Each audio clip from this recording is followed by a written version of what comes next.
হঠাৎ মিষ্টি খেতে মন চাচ্ছে? ভাবনা কিসের? আমার মতন এভাবে ঘরে বসে বানিয়ে ফেলুন দুর্দান্ত স্বাদের সাবুদানা দিয়ে গ্লাস রসমালাই। আসসালামু আলাইকুম ভাই বোনেরা, কেমন আছেন?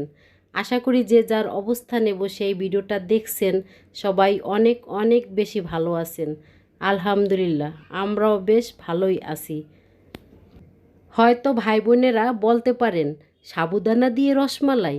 কিন্তু না, এটা দেখতে যতটা লোভনীয়, খেতে তার চেয়েও অধিক বেশি মজা ছিল। চলুন রসমালাই বানানোর জন্য মেন প্রসেসে চলে যাই। রসমালাই বানানোর জন্য এখানে আমি নিয়েছি 1.5 কাপ পরিমাণ সাবুদানা। তা সাবুদানাটাকে আমি একটা কড়াইতে দিয়ে চুলার জালটা ধরিয়ে দিয়ে ভেজে নিব। আর এই ভাজার কারণে সাবুদানাটা খুব সুন্দর করে গুঁড়া হবে। তা এভাবে আমি অনবরত নেড়েচেড়ে সাবুদানাটাকে গরম করে নিয়েছি। কালারটা বেশি লালচে করে নেওয়া যাবে না, খুব হালকা আঁচে এই সাবুদানাটাকে ভেজে নিতে হবে। ঠান্ডা করার পরে সাবুদানাটাকে আমি এভাবে গুঁড়ো করে নিয়েছি। মাশাআল্লাহ, অনেক সুন্দর গুঁড়ো হয়েছে। তা একটা বলে আমি সব সাবুদানার গুঁড়োগুলো ঢেলে নিয়েছি। এখানে দিয়ে দিব আমি স্বাদ মতন লবণ, আর চিনি দিয়ে দিব। গুঁড়ো করা চিনি দিয়ে দিলাম আমি 2 চামচ পরিমাণ। এতে করে মিষ্টির ভিতরে চিনিটা ঠিক মতন থাকবে। আর ফুটান্ত গরম পানি দিয়ে একটা চামচের সাহায্যে আমি এভাবে নেড়েচেড়ে নিব। কারণ যেহেতু গরম পানি, এটা হাত দিয়ে নাড়া যাবে না, সেজন্য এখানে আমি একটা চামচ ব্যবহার করলাম। আর অল্প অল্প করে আমি পানিগুলো দিচ্ছি, আর এভাবে চামচের সাহায্যে আমি নেড়েচেড়ে নিচ্ছি। একেবারে সব পানিগুলো দেওয়া যাবে না, অল্প অল্প করে এভাবে দিয়ে নেড়েচেড়ে নিতে হবে। তবে সাবুদানাতে কিন্তু পানির পরিমাণটা একটু বেশিই লাগে, কারণ পানিটা খুব অল্পতেই চুষে খেয়ে ফেলে। তা এই পর্যায়ে এখন আমি হাত দিয়ে ডলে নিব। তবে আমি ধরতে পারতেছি না, এতটা গরম। এখন আমি রসমালাইটা বানিয়ে দেখাচ্ছি কিভাবে আমি রসমালাইটা বানিয়ে নিয়েছি। তো এইভাবে আমি হাতে একটু সামান্য তেল মেখে নিয়েছি। 2 হাতের তালুর মাঝখানে রেখে ঘষে এভাবে লম্বা লম্বা করে বানিয়ে নিয়েছি।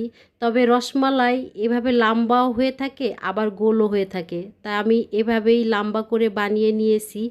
এতে করে দেখতে বেশ সুন্দরই লাগছে। গোলটা তো অনেকভাবেই খেয়েছি, তাই আজকে আমি রসমালাইটা এভাবে লম্বা করে বানিয়ে নিলাম। তা ফুটন্ত গরম পানিতে সাবুদানার মিষ্টিগুলো দিয়ে দিলাম। সিদ্ধ হয়ে কীভাবে পানির উপরে ভেসে উঠেছে, আর অনেকটাই ফুলে গেছে মিষ্টিগুলো। খেতে কিন্তু বেশ অনেক মজা লাগে, যে খেয়েছে সেই এটার স্বাদ জানে। যে সকল ভাই বোনেরা এখন পর্যন্ত সাবুদানা দিয়ে মিষ্টি বানিয়ে খেয়ে দেখেননি, তারা একবার হলো এই রেসিপিটি দেখে বানিয়ে খেয়ে দেখবেন। এখানে আমি 1 লিটার দুধ নিয়েছিলাম, তাই দুধটাকে আমি অফ ক্যামেরায় জাল দিয়ে 1/2 লিটার বানিয়ে নিয়েছি। মিষ্টির জন্য দিয়ে দিব এখানে পরিমাণ মতন চিনি। তবে রসমালাইতে কিন্তু চিনির পরিমাণটা বেশি হলে খেতে ভালো লাগে না। দিয়ে দিব 1/2 কাপ পরিমাণ গুঁড়ো দুধ, আর স্বাদের জন্য সামান্য পরিমাণ লবণ দিয়ে দিলাম। 2টা এলাচ সামান্য একটু মুখটা ফাটিয়ে দিয়েছি, এতে করে খুব সুন্দর একটা ফ্লেভার আসবে। জানি না ভিডিওর এই পর্যায়ে কে কে আছেন। যদি একটা লাইক না দিয়ে থাকেন অবশ্যই একটা লাইক দিয়ে দিবেন। দুধটা ফুটে উঠেছে, এই পর্যায়ে আমি সাবুদানার মিষ্টিগুলো দুধে ছেড়ে দিব।